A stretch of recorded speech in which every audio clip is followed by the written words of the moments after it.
wonderful Wednesday to you. I pray that your day is flipping along fantabulously. I pray that your week, matter of fact, has been rocking this entire planet. And I pray that you go through this day without anyone killing your vibe or stealing your joy. We know our attitude, reactions, and responses is on us. And the way we control that is we grab through the Rolodexes and flip through it of our minds. And we get those things to be thankful and grateful for, because gratitude actually gives us the attitude adjustment that we need to think clearly, to make the right decisions. Then we make the right choices. And then the day goes well, regardless of who and what and where we got to be. So today, I'm going to tell you a quick story. So in 2000, I had to have emergency surgery. And I'll tell you what that surgery was. But I was so critical that I couldn't have this surgery to save my life, because I was so anemic that I had to get pints of blood to be able to handle the surgery, because I was severely anemic. So the diagnoses, when I got, at the end of the day, got this surgery, I lost something very vital. So, topic today is, how long have you ignored these symptoms? How long have you ignored these symptoms? So I get 95-ish. I'll say I apply for this job. Just knew, I was a shoe-in for the job.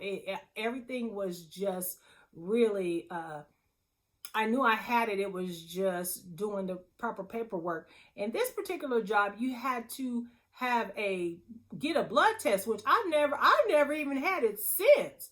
And so I am expecting to get the call for my schedule, because they said, we'll call and we will tell you when to come in, get your schedule, your shoe in. All this paperwork is really just a mute point. You got the job. Basically, they told me you have the job. So we just got to wait on this blood test. So I get the call, and I'm so excited. I'm like, yay, okay, so when do I start? And the human resources on the other line, she paused, and there was a pause, and then I was like, oh my gosh, what happened? What? I know I ain't did nothing, whatever.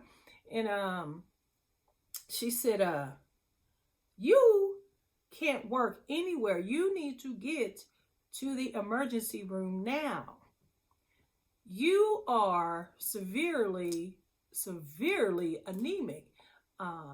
Your numbers are so low. I am surprised you are up walking around. You could have knocked me out with the feather. I'm like, wait, what? Now, this is what I did know. I knew that I was always tired. I had to take naps constantly. I knew that I loved ice. I would sit and scrape. Don't judge me, y'all. Scrape the frost stuff that's in the freezer. You know, that ice stuff that we defrost. So I would stand and I would eat it with a spoon. That was my stuff. I had to have it all the time. And if I couldn't have that, I would put ice in a bag and hammer it to get like a crushy sort of ice. And I love the smell of gas. It just, oh my gosh, it smells so good to me. These are all symptoms of anemia. I had been dealing with it for years. I've been dealing with folks saying, you just lazy, taking all these naps. Because I literally would have to nap. Would be tired.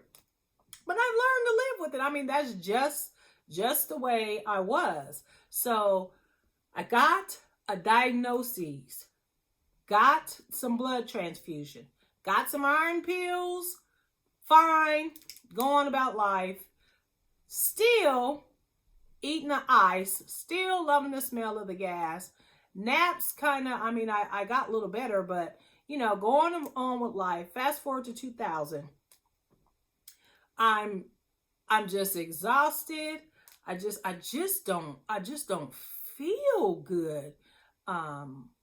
I go to the hospital because I'm in severe pain, had severe abdominal pain, and they rush me back, tell me, you got to have emergency surgery now, today, right now. And I'm like, wait, what? How have you been feeling? Tell them my symptoms. No. How long have you been ignoring these symptoms? Because you about to die. Your level, you are so low. We can't even do this emergency surgery to save your life because you don't even have enough blood to sustain you to make it through this surgery. So as I'm there, as they're getting my blood type and stuff, which is why I love the Red Cross, which please, anytime there's a blood drive, if you can donate, please donate that blood. It saved my life so then that they could save my life. But anywho, how long have you ignored these symptoms? I was literally about to die. Long story short, I ended up having to have, not trying to be graphic for the fellas that are watching, I had to have a hysterectomy. And I had to have this hysterectomy. They did the hysterectomy. The doctor comes and says, you know, there was an issue with my uterus. But the point is, I lost my womanhood, a part of me. I lost the very thing that gives life, that enables a woman to give life. Now, here's the thing. Thank God, you know, in hindsight, I was a teen mother. I wasn't planning on being a teen mother. I didn't know that I was going to lose the ability to have children. And so I had 4 kids before the age of 21. That, I mean, you know, that's just a thing. That's just an illustration of how life and how our mistakes and stuff actually can be turned into a good, or at least be used as a good thing that you can have in your mind to deal with the loss of something. Like, it wasn't good to be a teenage mom. I didn't know what the heck I was doing, but it is good in hindsight because I lost the ability to have children and thank God I had them so early. So I still got to experience that, is what I'm saying. So anywho, but ignoring the symptoms, y'all, cost me it. Being symptomatic is an indicator that there is a something. In my case, the issue actually was my uterus. However, the symptoms are always an indicator that there is a problem. And I ignored those symptoms, which destroyed my uterus, which made me lose it. However, had I not ignored those symptoms, had I did the follow through, had I kept up with the doctor's appointments, had I did the recommendations that they did, I would not have had to have that loss. Now, God is good. There is some perks to having a hysterectomy. I don't have to have that monthly friend coming. I ain't had that since 2000. So what is that, 21 years? I haven't had to deal with that. I don't have to have the cramps. I don't have to have, you know, all the things that come along with the mood swings and all that. I don't have to have that. But that was not the purpose. That shouldn't be the outcome. I lost something. You're going to lose something if you continue to ignore the symptoms of your life. What you talking about, Champagne? Well, the symptoms of your pain. Pain is a indicator that there is a problem, or behavior patterns, or some actions or dysfunctions that you're doing, and you know, that I'm telling you, boo, but that's just a symptom of something is going on. Something is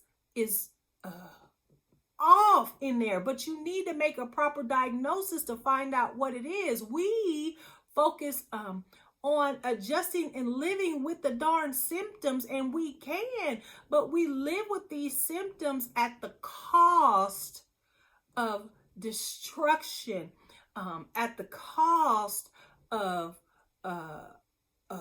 losing something that we can't get back. So relationships that have been so damaged because we didn't deal with the symptom of, there was just a small conflict or a big one, a misunderstanding, a communication gap. We're losing whole relationships because we didn't deal with the symptom. That argument is an indicator that there is something. But what we do is say, oh, we had the argument, and so my cutoff game is strong. Bye-bye, you have to go. That's not the case for everything. And so we never even get to the root. We never even get to diagnose what the actual problem is. Heck, the problem was, well, you said this, but I heard that, and it wasn't even true. But the symptom is the argument, and so we don't diagnose what the argument is about. Or perhaps, there was some sort of damage, or there's some sort of pain, and we're just like, you know what, it ain't nothing, I don't care, that ain't do nothing to me. Meanwhile, that stuff traumatized you, like the disappointment, a person letting you down. Y'all, we don't just get over that. I know we all hard out here, and I know we don't care, but yes, we do. It's taking a toll on our emotional well-being. It is taking a toll on our heart, and either what we're going to do is we are going to protect ourselves with stuff that's just locking us into these prisons, or we're going to become doormats, and we're going to become garbage cans for people's trash because we don't know how to balance, or we don't know how to deal with the symptoms, so we just ignore and act like there is not. And that is not a way to live. I'm telling you, the symptoms of a thing is going to silently be damaging something very vital in the inside of you. And this is why we have a whole bunch of emotional lacking, not emotional lacking, but emotional unintelligent people. Not saying you're not smart, but you can't manage these emotions right because they're damaged, because we haven't dealt with the symptoms of the things that are leading and indicating that there was some sort of trauma, or there's some sort of thing that needs to be dealt with. So it just gets compounded upon and compounded upon and compounded upon. And then we end up damaged with losses that we can't get back. And so I simply want to say, you are the best detective of you that there is. You know if something is a symptom of something going on inside of you. I know I talk about it all the time, but I'm telling you, wholeness and healthiness only comes from us dealing with us. And we should be wanting to be that. The fight every day is you against you, not you against me, not champagne against you, you against champagne. No. It's you. Are you better than you were yesterday? Are you better than you was the last year? Are you leveling up? Are you learning the lessons? Are you growing? Are you evolving? The more you know, the more you grow. You hear me? The more you know, the more you grow. So learn of yourself. Learn when something this is a symptom of something deeper. People have made unimaginable decisions in a moment because they have been living off symptoms and have learned to live with the symptoms of a thing, and are ignoring that there's something that needs to be diagnosed, and then it spills out and they done killed somebody, or they done made a horrible mistake that has damaged whole communities, whole families, whole friendships, whole relationships. So it is no small thing, y'all. You got to start being the detective in yourself. How many of us are going to the doctor too late? We've been symptomatic for 10, 15, 20 years. And then here you come to the doctor and you have stage 4 something when you've been symptomatic for years. So you have just learned to live with the symptoms. We're so good at that. We're so good at it. We're so good at masking the pain. We're so good at masking stuff, y'all. We got to stop that stuff. It is the most freeing thing to get a diagnosis, because once you get a diagnosis, then you know the proper treatment to deal with the symptoms, and then the symptoms will go away by course of dealing with the issue. And so I hope that you become invested in you to find out, am I symptomatic? Is there something that needs to be diagnosed? Or is there some trauma, some unforgiveness? Is there some beef, some funk I got with some people? Is there some truth that needs to be revealed? You know, all those sorts of things are things that we got to get a handle on. Ain't nothing wrong with having an issue, but it sure is something wrong with sitting here acting like you ain't got one, and it's affecting everyone around you and even you. That's cuckoo. Be blessed, y'all. It is now time for Ask Pastor Payne. I have my first audio guest. And so remember, you can leave your questions in the comment or DM me, and you will be a guest on the Wednesday's Word for Women show. And it's not just for women. The males, the brothers, the gentlemen are always invited and welcome to the delegation. So y'all be blessed. Have a great week.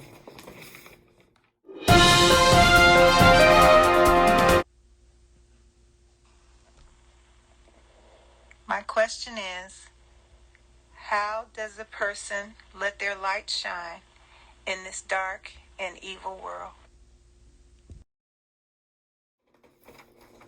Great question, Pam. That was an awesome question. Her question was, how does a person let their light shine in this dark and evil world? How does a person let their light shine in this dark and evil world? So a couple things to that.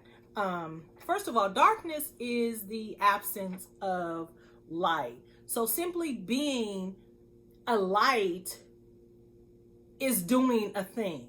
Like simply existing as a light is actually doing something. It's I think that we sometimes forget that because we're looking for some sort of action, some sort of tangible thing to say, okay, I'm out here being a light.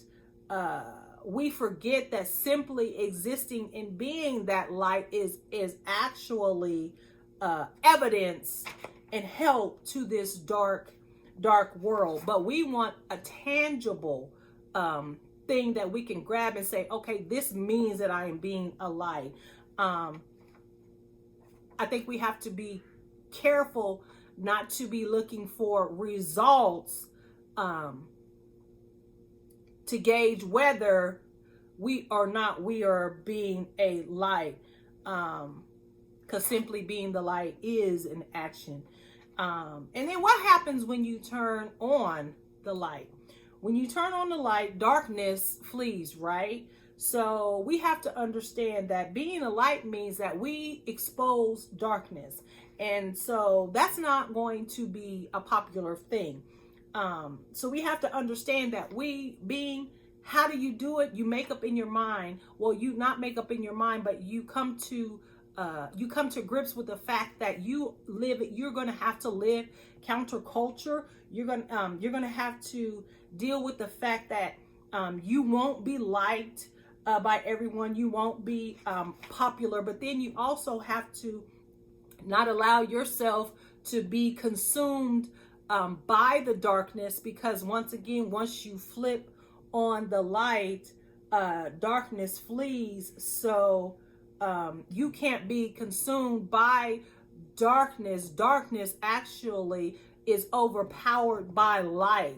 When you turn it on, like the light is overpowering the darkness. So you understanding that you do it by being the light yourself. That is the biggest thing that you can do, is out here living your life as a light, not tying it to anything, but simply existing as a light. And I think we have to be comfortable with the fact that light on a hot summer day, if you turn on the porch light after it gets dark, what happens? All the bugs gravitate toward the light.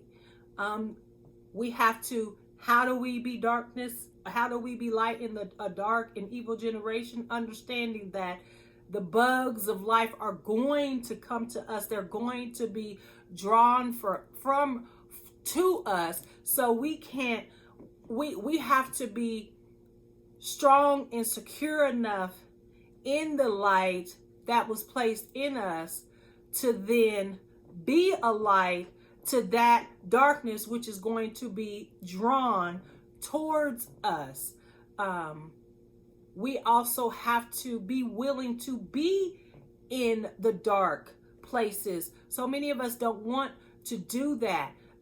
Like I said, light is the absence of dark. So if it's dark there, it needs light. So that means we got to go into the dark places. We got to go into the hard places. We have to be willing to be uncomfortable and be a light in places that we don't want to be. What we want to do is have all the lights, together, illuminating each other. No, there is some darkness out here that needs your light to shine. Now, I didn't say you're not going to make somebody do anything. You're not going to make anybody in this evil world. You're not going to make it be right, but what you can do is shine the light. And what happens is, hopefully that darkness will be attracted to the light, like those bugs on those hot summer nights that just come and just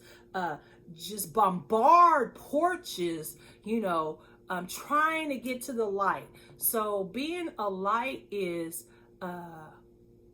what this world needs, understanding that it's being counterculture. And so what does that look like? That looks like we're the ones that are loving when the unlovable. We're the ones that is forgiving the unforgivable. We're the ones that showing extending grace and mercy and understanding. We're the ones being counterculture to this dark world. And that is how we can be lights in this dark and evil world. We always pray. You always protect yourself. You always don't become overcome with darkness. Let your light overcome the darkness. It overpowers the darkness, and we don't fear it. We don't consume it and be constantly around it. But we don't run from it, and we don't isolate ourselves from it, because the world needs our light. I hope that answered your questions. You guys have a wonderful week. I'm praying for you. I'm your biggest fan. Love you. Be blessed.